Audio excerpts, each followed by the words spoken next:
God darn it, it is raining. It's actually very little, but that basically means no flying, I guess, unless it suddenly stops, although I don't have much time for the light either. Actually testing that thing yesterday with the panorama shot, it worked okay. What I found funny was to make that spear, like the world effect, I actually had to do it manually because you can actually do it through the DJI Go app. You get this preview and all that, but if you try saving it into your own computer, it's actually just the flat image. And apparently the way to make it a sphere is you're supposed to upload it to the Sky Pixel.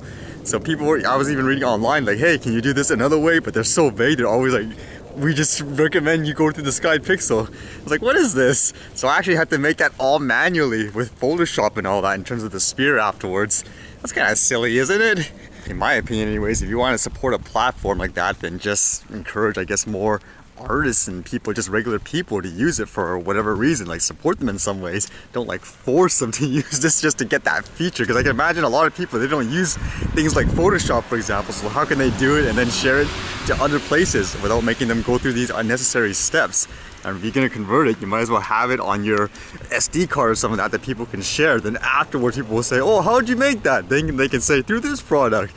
I read some interesting YouTube related news today and something about a drone school. But first I thought I decided to have some fun because I got this notice from the Alexa. It said basically try it out for some new things and it can predict who's going to win in the football game and stuff like that. Here, you guys can see what I tested it out with. Alexa, give me a prediction for the big game. I'm flying with the Eagles on this one, because of their relentless defense, and the momentum they've been riding off their underdog status. EAGLES. Eagles. Alexa, tell me a life hack.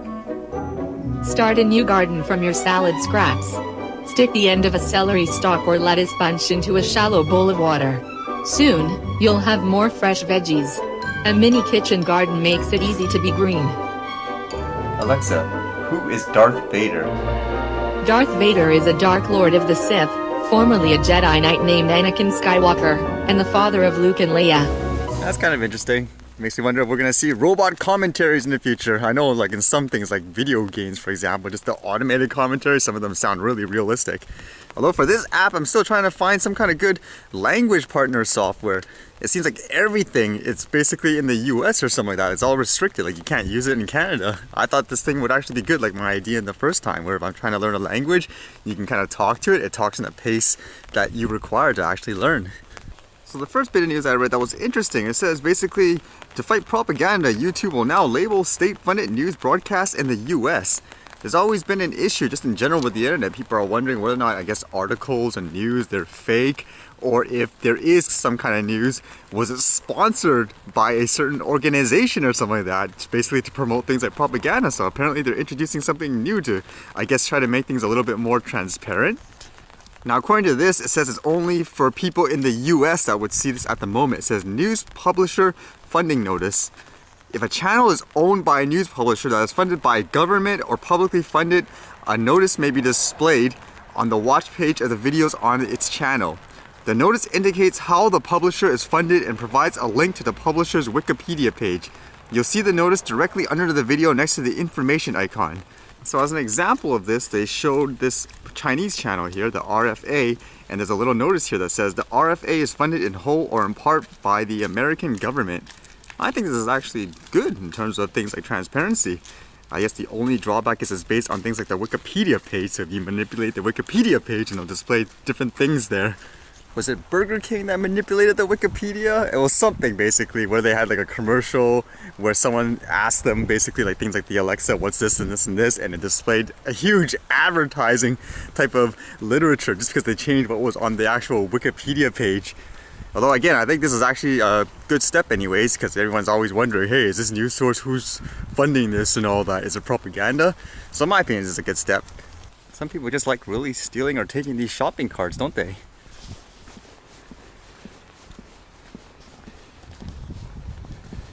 And the last thing I read that was kind of interesting, it says here, drone pilots learn to fly at the Aurora College.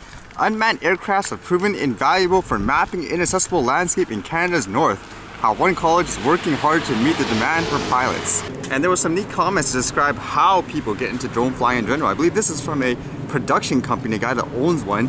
He says, "We fly drones to capture wildlife and landscape on film to add an extra dimension to our stories." As a producer, it says he basically hired a bunch of commercial licensed UAV operators, but I guess because of things like cost and all that, he said he decided it was time to get his own training. This actually made me think of another thought in general with schools, which I'll get into. It says, in each class, Cripps asks his students to look up drone fails on YouTube. The seemingly endless supply of footage of UAV crashes out of the sky and bursting into flames hammers home his message that drone flyers need to understand their machines and how to use them safely.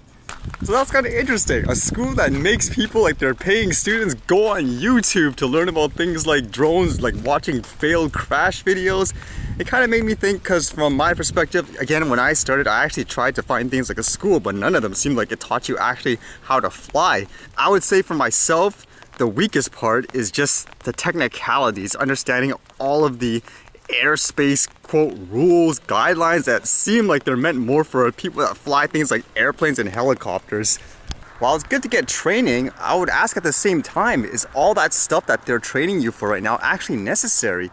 Like for me, I'd actually be kind of curious or interested in some ways where if someone needs, like say, some kind of commercial work and they want me to fly for them, sure, why not?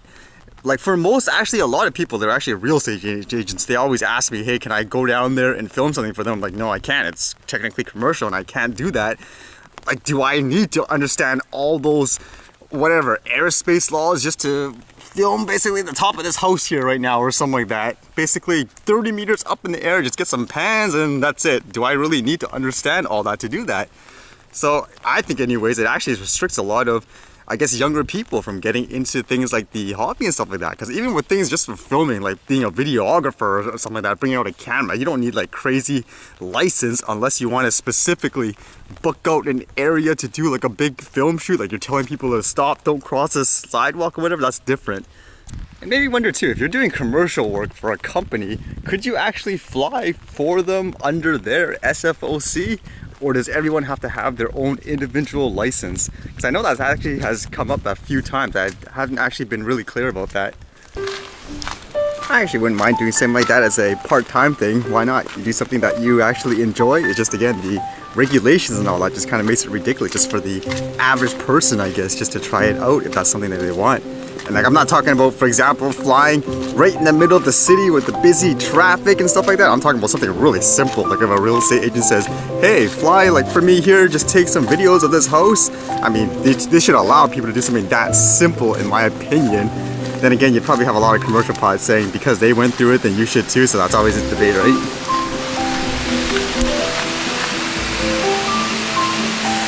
Holy cow, so hard to see the water here.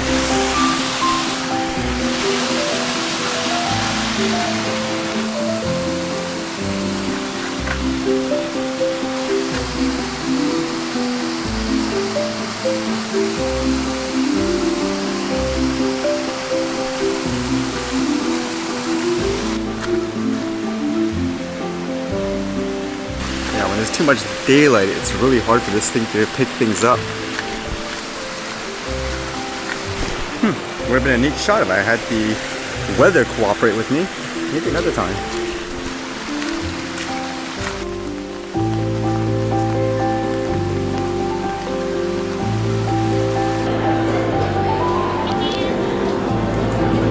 Okay, so I'm trying this one called the Mighty Kale. They said it has things like obviously kale, but they add a lot of things like juice, like apple juice from what I read. It's supposed to make it taste sweeter, I suppose. They say universally people prefer the taste of this one because the other ones I tried so far, they taste kind of healthy, I guess you could say. I'm used to it, but I know a lot of people wouldn't. Because for me, I usually do raw juicing at home. Things like raw carrots, beets, apples, ginger mixed with like a lemon. I usually find that gives me a lot of energy to do the walks and the hikes. Let's see how this one is. Okay, that's sweet. I'm glad to say it almost tastes like apple juice with stuff on top of it. Whether or not it's healthier than the other things, I'm not sure, but I know people would prefer to drink stuff like this if they're trying to go more the healthy route. It's kind of fun trying all this out so far. Okay, let's try to find something to edit for today.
tomorrow is gonna be an interesting day. I guess it's really weather dependent, but my martial art instructor returned too, so maybe I'll get to do stuff like my martial arts again.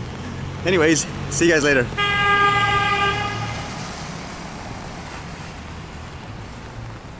Whatever that guy was honking at.